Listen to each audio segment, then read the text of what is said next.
Drug company एवं multi state credit cooperative society के खिलाफ एफआईआर दर्ज करने एवं मध्य प्रदेश के वित्तीय अधिष्ठानों में जमाकर्ता संरक्षण अधिनियम जमा कराए हैं।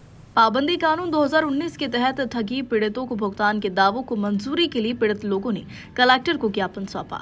आपको बता दें, पूरे विश्व में कई प्रकार की रियल एस्टेट कंपनियां और कोऑपरेटिव सोसाइटी चल रही थी, जिन्होंने अनेक लोगों के पैसों को ठग कर धोखाधड़ी का काम किया है।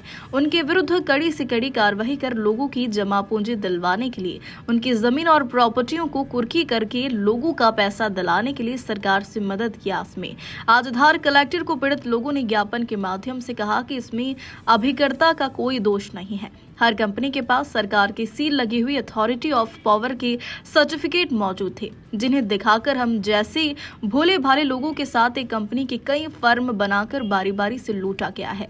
उनके बड़े बड़े सेमिनार होते थे, जिसके समक्ष आज भी हमारे पास मौजूद है।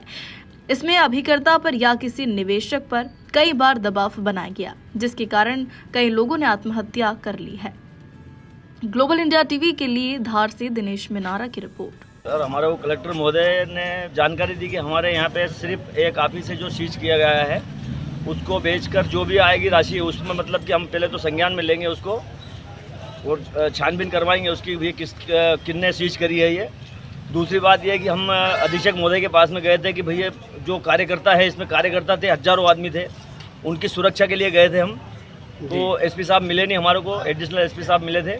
उन्होंने बोला कि साहब से मिलना है, पेचीदा मामला है। मगर मैं शासन से कहना चाहता हूं कि ऐसे कई पेचीदे मामले शासन ने ही निपटाए हैं, न कि कोई हमने जनता ने निपटाए हैं। तो उसको संज्ञान में लेके और जल्द से जल्द निराकरण करें, ताकि ये गरीब लोग मतलब आत्महत्या नहीं करें और घर से बेघर हो रहे हैं। तो उसके लिए थोड़ा सा अपने जानकारी में ये चाहूँगा कि वो लोग घर से न भागें और जो कंपनी की प्रॉपर्टी है सीज करके जितना भी पैसा उनके हिस्से में आता है वो उनके कार्य क्षेत्र में और वो उनको सीज करके उनका पेमेंट रिटर्न करें। बाकी प्रदेश सरकार के पास में भी हम जाएंगे।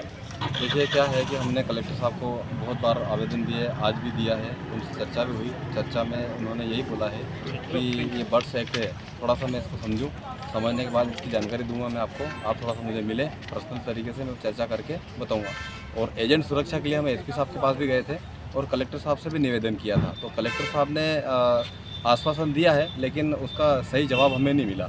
और एसपी साहब के यहाँ एडिशनल एसपी साहब नहीं मिले, एडिशनल एसपी साहब मिले थे, उन्होंने भी यही जवाब दिया कि ये आप आगे के लिए जब मुख्यमंत्री साहब हैं या गृह मंत्री साहब या आपके विधायक लोकल के, उनसे मिल के इस एक्ट के बारे में जानकारी लें और आपका मुद्दा बड़े स्तर पर उठाएं।